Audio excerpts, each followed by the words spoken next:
दिनों से, कई 1000 वर्ष पहले से आगम शास्त्र में कहता है, पूजा कोटि समम श्रोत्रम। श्रोत्र का उच्चारण जब किया जाता है छंद में, नमामि समीशान मीशान रूपम व्यापकम ब्रह्म वेद स्वरूपम, ये श्रोत्र है। इस तरह के बहुत श्रोत्र बने हुए हैं। कहता है कि स्रोत कोटि, 1 करोड़ कहता है कि स्रोत कोटि समम जापक, 1 करोड़ बार भी अगर श्रोत्र का उच्चारण कीजिएगा, लेकिन एक जप कर दीजिएगा, एक जप। कौन जप? वाचनिक नहीं, जोर से चिल्लाकर नहीं। इसका जितना हवा है बाहर जाता है, ध्वनि बाहर निकलती है। उपांशु कुछ बोलते हैं लेकिन आप सुन सकते हैं, बाकी किसी को नहीं सुनाई पड़ेगा। कहता है कि ये भी जप नहीं, कुछ तो निकल रहा है तो आप सुनते हैं, बाकी तो वातावरण में कौन सुनेगा, आप ही सुन रहे हैं। थोड़ा ऐसा मानसिक जप, वो मुंह से नहीं, उपांशु भी नहीं, गुदगुदाना भी नहीं है, केवल मन अपना काम करेगा। उस जप को कहता है कि जो जप कोटि समम ध्यानम, अगर करोड़ दफा भी मन, उस मन से जो आप भी नहीं सुन रहे हैं उसको अगर कर लीजिए 1 करोड़, 1 क्षण ध्यान लगेगा तो फल बराबर है। जाप कोटि समम, पूजा कोटि समम जप, जाप कोटि समम ध्यानम, ध्यान कोटि समोल्लय। अगर ध्यान भी लगता है, समाधि आ गई, मिल रही है, फिर उतर रहा है, मन उतर गया, 5 मिनट रहा, 10 मिनट रहा, 3 मिनट रहा, घंटा 1 घंटा रहा, बाकी उतर जाने का तो फिर संसार उसके सामने है। इसका मन इसमें परिवर्तन होगा। कहता है कि नहीं, ऐसी बात। आप ध्यान का बाद ध्यान कोटि समोलय, पूर्ण मन को उसमें लय कर देना। इसको योग शास्त्र में निरोध की अवस्था कहते हैं। ध्यान को एकाग्रता की अवस्था कहते हैं। एकाग्र मन हो जाएगा यानी समाधि, तो आपको बड़ी आनंद मिलेगा। लेकिन समोलय जो है वो निर्विकल्प समाधि है। तो साहब लिखे थे, बाकी को बात छोड़ दीजिए। संतों में सबसे श्रेष्ठ पूजनीय जो है सो कबीर साहब को लोग मानते हैं, सारे संत लोग मानते हैं। उनका कथन है, उन्होंने समोलय का विवरण दिया है कि कैसे हो सकता है, और वो जो है तो आपको अस्थिर नहीं बैठने देगा। समोलय के पास जाने के बाद आप 24 घंटा उसी में याद कीजिएगा, संसार का काम करते उसमें भी वही देखिएगा। और जब मन करेगा तब जो है तो आप समोलय में जा सकते हैं। इस स्थिति के लिए प्रैक्टिस करना पड़ता है ना। इसलिए कोई कभी भी कहता है, हजारों किस्म के संप्रदाय और उसका मत है, लेकिन साधना एक ही तरह का है। और पीछे उसके जो हेड थे पहले वो एक ही तरह का साधना सब है। आप सनातन धर्म में देख लीजिए, ईसाई धर्म में देख लीजिए, इस्लाम धर्म में देख लीजिए, बौद्ध धर्म में देख लीजिए, जैन धर्म में देख लीजिए, जितने मुख्य धर्म वाले अलग संस्थाएं खुली है, सब में आचरण और ध्यान की प्रक्रिया एक ही। हाँ, उसकी भाषा में नाम अलग अलग है। जैसे अरबी में इस्लाम धर्म है, सनातन धर्म की बात उसकी भाषा में लिखी गई है। यहाँ शब्द ब्रह्म कहते हैं, चिदाकाश कहते हैं, ध्वनि का को नाद कहते हैं, वहाँ जो है सो गैबी आवाज बोला जाता है। अब जाकर आप मौलवियों से पूछिए, आप जाकर पंडितों से पूछिए, बड़े बड़े टीका शब्दधारियों से पूछिए कि शब्द ब्रह्म को आपने कभी सुना है, नाद कभी सुना है? आवाज नहीं निकल, क्योंकि नाद का गुण है, बांसुरी बजती है तो मिर्गा जो है तो वहां से दौड़ कर चला आता है उसको सुनने के लिए, उसको ध्वनि में इतनी ताकत है। और जो दैवी आवाज है जिसको नाद कहते हैं, अगर वो एक दफा आप सुनते हैं तो आप नहीं खिंचाइएगा, और खिंचाने पर आप समाधि को प्राप्त कर दीजिएगा। भले ही टेम्पररी होगा लेकिन प्राप्त कीजिएगा। और एक दिन जब मजा चख जाएगा तो रोज आप कीजिएगा। हो सकता है कि रोज नहीं मिलेगा लेकिन मिलेगा, अभ्यास जारी रहेगा तो मिलेगा।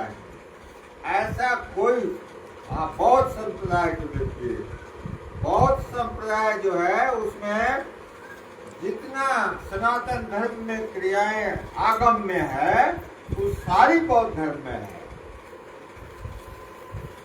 वो सारी आप जो है तो इस्लाम धर्म में भी है।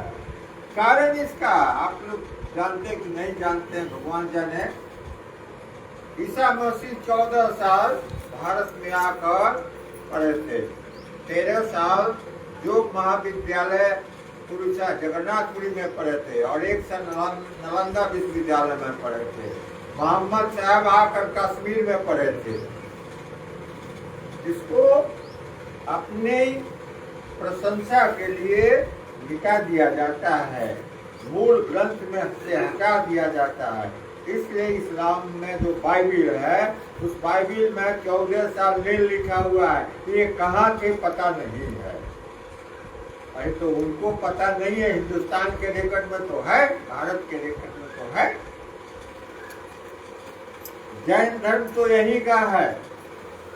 बौद्ध धर्म जो है सो शैव संप्रदाय का प्रभाव से बौद्ध धर्म पनपा था, और सारा जितना उसमें इल्म है प्रैक्टिकल, वो सनातन धर्म आगम का है।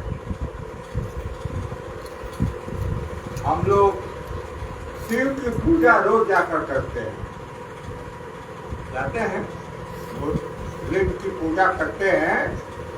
लिंग किसे करते हैं कई आदमी जानता है,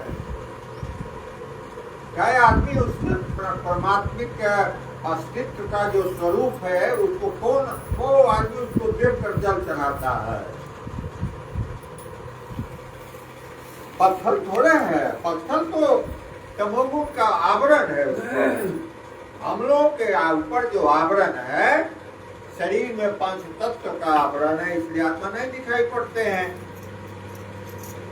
है तो इसी में, तो जब हम वायु को नहीं देख सकते हैं, ज्योति को नहीं देख सकते हैं, आकाश में सब जो है उसको नहीं देख सकते हैं, तो परमात्मा तो उससे 1000 गुना सूक्ष्म है, वो इसमें दिखाई पड़ सकता है जल्दी। हाँ, वो महाशून्य भी इसी में है। तो वहां तक आपको अभ्यास करके देखना पड़ेगा ना, उस इल्म को पकड़ कर चलना पड़ेगा ना। और ये साहब कह दिए अंगियां धुआई, अंग को धोना ना है, साफ तो करना है ना।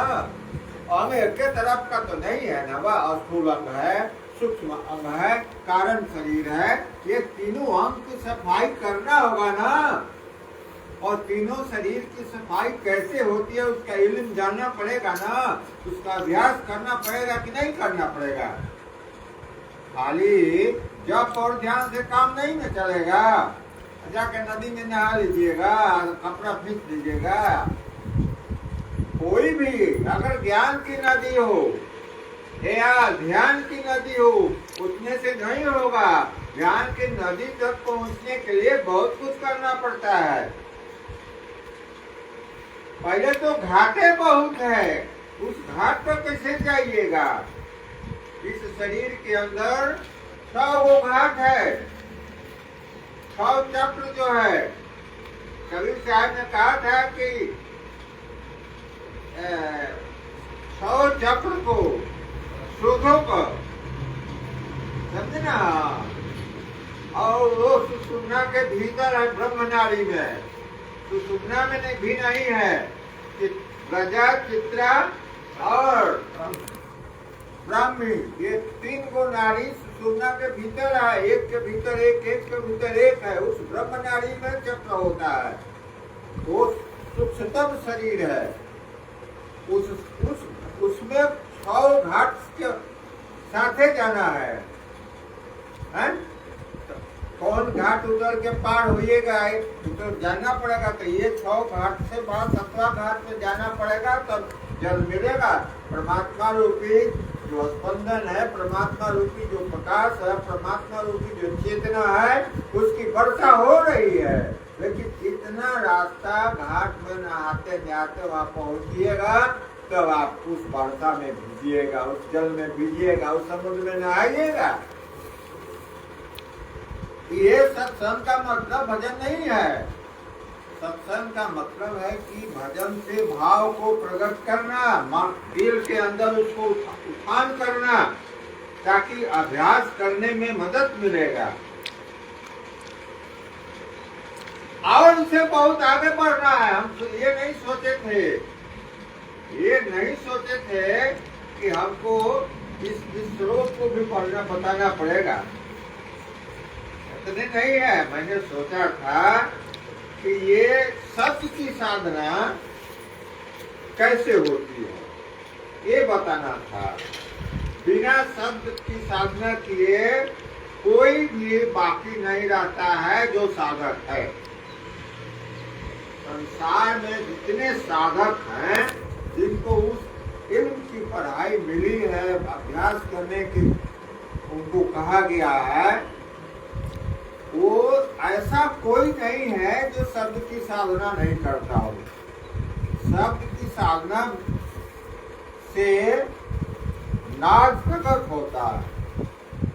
समाधि की उच्चतम अवस्था है। जब नाद प्रकट होगा तो वो महाआकाश, जिसको दिव्य क्षेत्र कहते हैं, उस दिव्य क्षेत्र में जहाँ शब्द ब्रह्म है, जिसको चिदाकाश कहते हैं, वहाँ मनुष्य जो है तो उसके क्षेत्र में जाकर जो है तो स्नान करता है। वो निर्विकल्प समाधि का नहीं कहिएगा तो सविकल्प समाधि का उच्चतम अवस्था है, उच्चतम। उसके बाद वो अभी चैतन्य का वहाँ से शुरुआत होता है, वहाँ प्रकाश है, शब्द है।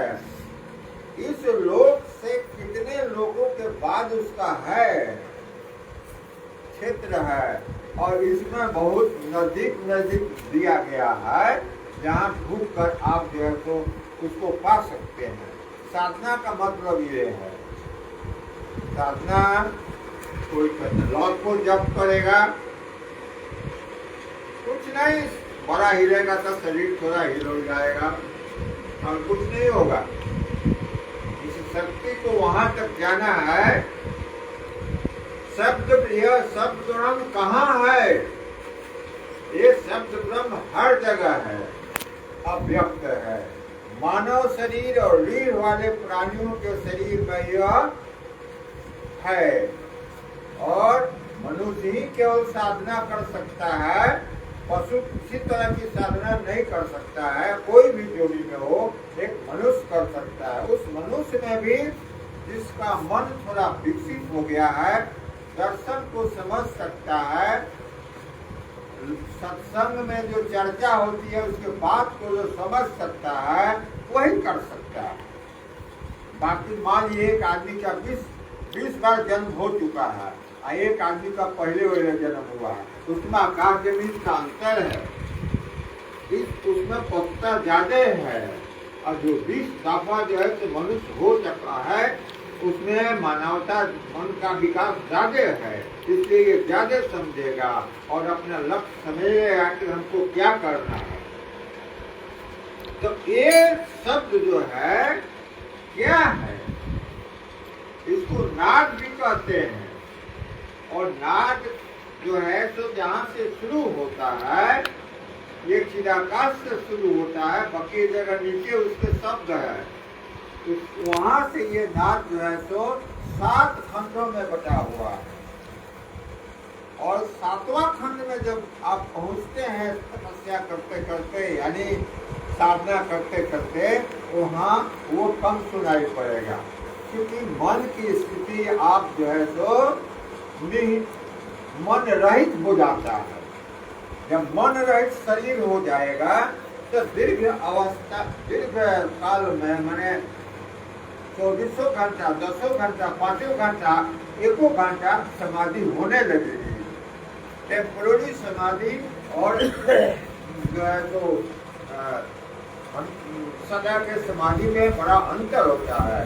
अभ्यास होते होते, पहुंच होते होते 7वां स्तर नाद की अवस्था में मनुष्य पहुंचता है, तब वहां भी अभी चैतन्य का आभास मिलता है, आभास केवल मिलता है। मूल चैतन्य उससे आगे है, उससे और सूक्ष्म है, लेकिन आप बहुत दरवाजा पार कर गए हैं, क्योंकि नाद की अंतिम अवस्था में जहाँ पहुँचते हैं, वहाँ नाद की जो ध्वनि है वो बहुत मंद पड़ जाती है। मंद क्यों पड़ती है? वहाँ प्रकृति का चरण बहुत कम हो जाता है, और स्टेट वेव्स जो सीधा हो जाता है, तो सीधा के और तरंग के कर्वेचर जो तरंग ज्यादा है, उसमें अंतर पड़ता है। इसमें चंचलता रहती है, प्रकृति का गुण रहता है। ये सतोगुण का गुण भी समाप्त होकर मन सतोगुण, रजोगुण, तमोगुण का तीनों से बना हुआ मन है, तीनों से बना हुआ मन है। आकाश के सतोगुण से और 5 तत्वों के सतोगुण से ये बना हुआ है, और 5 तत्वों के जो स्तर है उसमें पृथ्वी का सबसे ज्यादा घनीभूत ज्यादा है, इसलिए अवरोध करता है।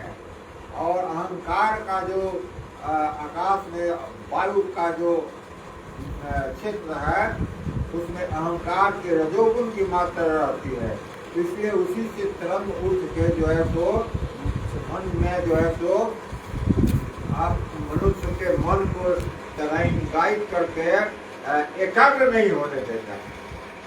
आप सब लोग साधना करते हैं, एकाग्र जल्दी मन नहीं होता, इसका कारण क्या है? रजोगुण की मात्रा शरीर में, चाहे वो भोजन से बिगड़ता हो, भोजन रजोगुण वाला के इच्छा होगा तो रजोगुण में ज्यादा उठेगा, मन एकाग्र नहीं होगा। तमोगुण में है तो रोक देगा, रोक कर जो है तो आपको आगे बढ़ने नहीं देगा। सतोगुण का जो अन्न खाते हैं वही जो है तो जाकर उसका कर्म जो है तो थोड़ी के बाद जो है तो ज्यादा स्तर में मन अगर जाएगा तो उसमें किसी तरह का कर्म नहीं रहेगा, मन शांत है, ध्यान लग जाएगा और वो ध्यान की अवस्था में आ जाएगा। और ध्यान की अवस्था में अब चिदालोक में जो प्रकाश है अब सब सुनाई पड़ने लगेगा। और चिदालोक में से आगे जब बढ़िएगा तो फिर ध्वनि जो है, नाद जो है तो अपनी मात्रा को कम करने लगा, क्योंकि सतोगुण वहाँ जो है तो अब चैतन्य में परिणत होने लगेगा। आपका मन जो चैतन्य में डूब गया था, ऐसी में नाद में श्रवण करते करते नाद रूप बन गया था, वो अब चैतन्य में ढूंढने शुरू करेगा। अचैतन्य महाचैतन्य में मिल जाता है। ये तो अब साधना की गति है, साधना का प्रोसेस है।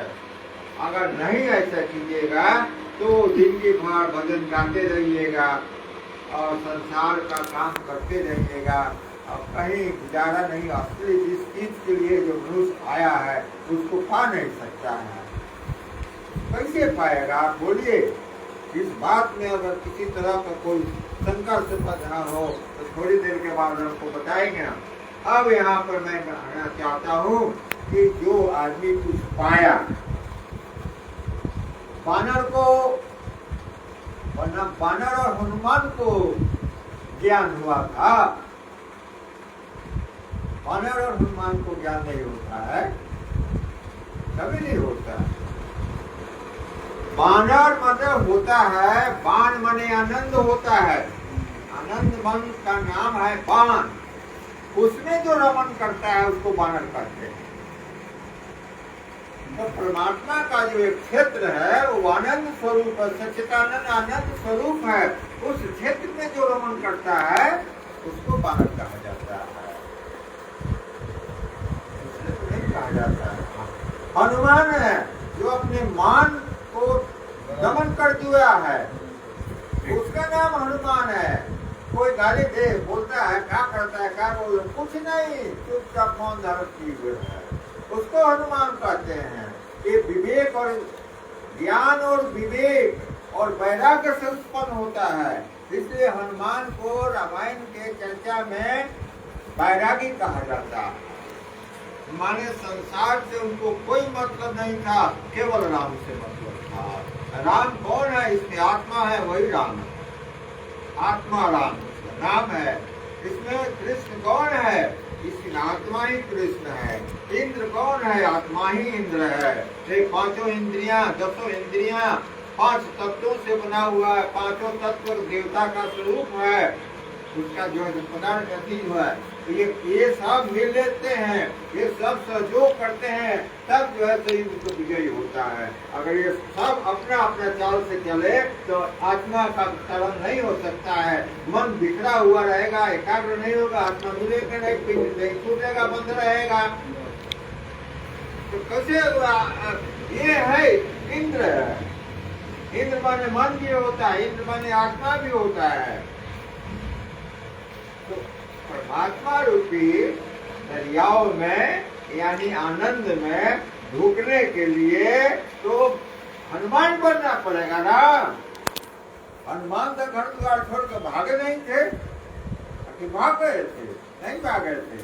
वो नाम का जप करते थे। नाम को, नाम क्या है? आवाज है, शब्द है।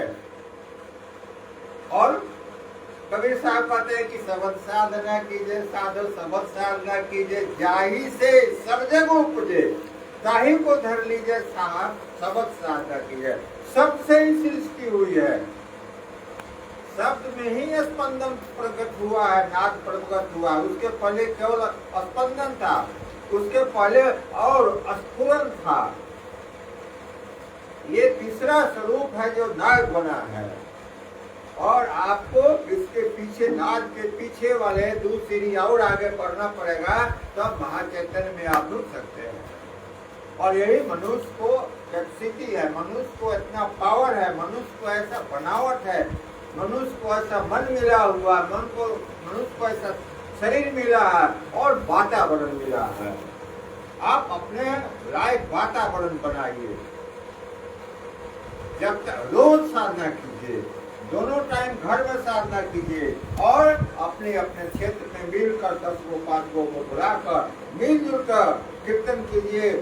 आप जो है तो भजन गाइए और साधना कीजिए, तब होगा इस तरह का उपलब्धि।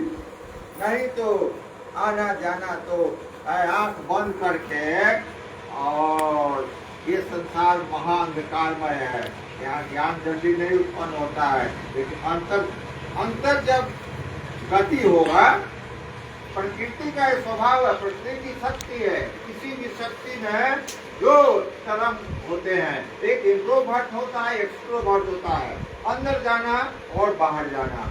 बाहर में तो सृष्टि हो गई है, अंदर में जो है तो है, इसमें खींच रहा है, शरीर को खींच रहा है, मन को खींच रहा है, आत्मा को खींच रहा है, लेकिन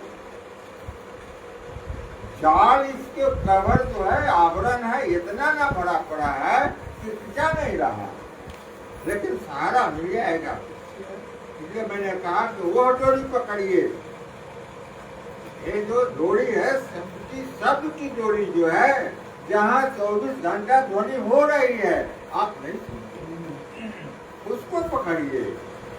उस डोरी को पकड़िएगा तो ये 6 घाट पार करके 7वां घाट पर पहुंच जाइएगा। इस्लाम का दर्शन है कि खुदा 7वें आसमान पर रहता है। आपका दर्शन है कि परमात्मा 7वें लोक में रहते हैं। 7वां लोक आपका तो दर्शन कहाँ से आया? 15,000 वर्ष पहले इस देश का जो संस्कृति थी वो वैदिक संस्कृति थी, है? तो ये सारे साधन ऋषियों को बनाया हुआ था, और ये इस्लाम धर्म कई दिन का है। 2000 वर्ष का ईसाई धर्म है, 1400 वर्ष का इस्लाम धर्म है, जैन धर्म, बौद्ध धर्म कितना दिन का है? 2700 वर्ष का जो है तो बौद्ध धर्म है, और 3200 वर्ष का जो है तो जैन धर्म है।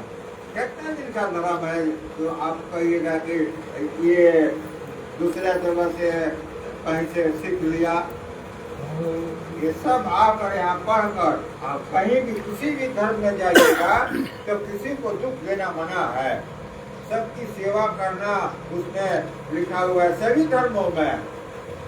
किसी को जान मारना, यहाँ तक कि मैंने पढ़ा कुरान शरीफ में कि आपको जो है तो एक चिट्ठी को, एक पक्षी को, एक किसी प्राणी को हत्या करना जुल्म है, पाप है, सब लिखा हुआ है। आज देख रहे हैं क्या संसार हो रहा है? संसार में आप देख रहे हैं ना, अब मनुष्य का पतन कितना हो गया है। तो सर्वनाश नहीं होगा तो क्या होगा?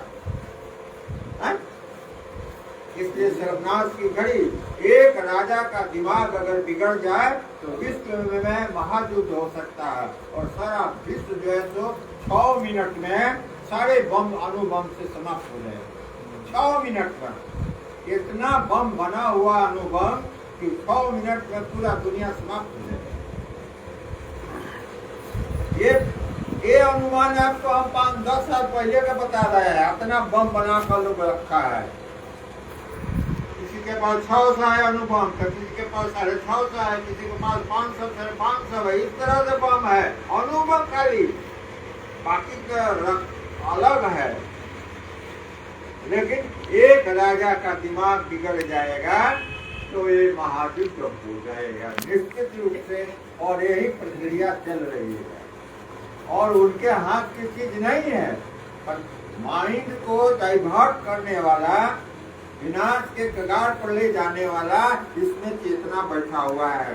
जो बृहद चेतना से इसका लगाव, जैसे आकाश आपके शरीर में ढुका हुआ है, उसी मात्रा में इसका जो आत्मा है उतने ही पावर से परमात्मा जो है आत्मा बनकर सभी प्राणियों में ढुका हुआ है।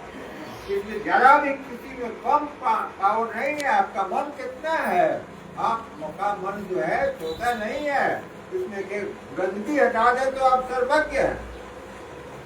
चिदाकाश में चले जाइए, बहुत लोग जाते होंगे, तो आप सर्वज्ञ। और उससे आगे चल जाइए तो आपका आत्मा जो है सो विश्व का कंट्रोल करता है, पूरा सारे सृष्टि प्रकरण को कंट्रोल कर सकता है। हमारे गुरु जी भिन्न ग्रहों पर कंट्रोल करते थे। आदमी को बैठा देते थे तो वो फलाना गढ़पुरा पर तुम्हें जाना है, उसको छड़ी छुआ देते थे और वो उस पुरा पर पहुंच जाता था। देखो क्या देख रहे हो बताओ। तो वैसे व्यक्तित्व हर मनुष्य को वहां तक पहुंचने की शक्ति परमात्मा ने दिया है, क्योंकि इसमें परमात्मा ही आत्मा के रूप में है। हम लोगों को एक सेकंड भी देरी नहीं लगती थी। अगर कोई कठिनाई आ गया, सोच लिया तो तुरंत उसका संधान, तुरंत 2 सेकंड में एक जगह मैंने देखा। हम दिल्ली में थे, बातचीत एक आदमी से हो रही थी, बहुत बड़ा अफसर था। वो उससे मुंह से हमारे खिलाफ एक जबान निकली। मैंने सोचा और तुरंत कहा कि नहीं, अपना बात फेर के कहा कि नहीं, हम जो कह रहे थे उसको हम नहीं पालन करेंगे, हम आपको रखवे करेंगे, आपको मेहनत करना है, आप बोलिए। 2 सेकंड के अंदर ऐसे महान पुरुष इस धरती पर आए थे, लेकिन उसमें रहने वाला भी बहुत को नहीं समझा। साधन नहीं करेगा तो आचरण नहीं शुद्ध होगा, भोजन सही नहीं होगा तो कहां से मिलेगा। ये बात समझना होगा। और आप सभी बड़ा बहुत मतलब खुशी से और यहाँ पर आते हैं। मैं 5-7 बार जो भी डेट आगे में पड़ेगा, सदना तक बात पता होगा। अष्टांग योग क्या कहता है, इसकी प्रगति कैसे होती है, कैसे पहुंच जाता है।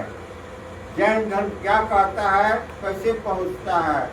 बौद्ध धर्म क्या कहता है, कैसे पहुंचता है। इस्लाम धर्म क्या कहता है, कैसे पहुंचता है। आज पहुंचने वालों की संख्या नगण्य हो गया है, बहुत नगण्य हो गया है, समझे ना। कितना समय हुआ सरकार?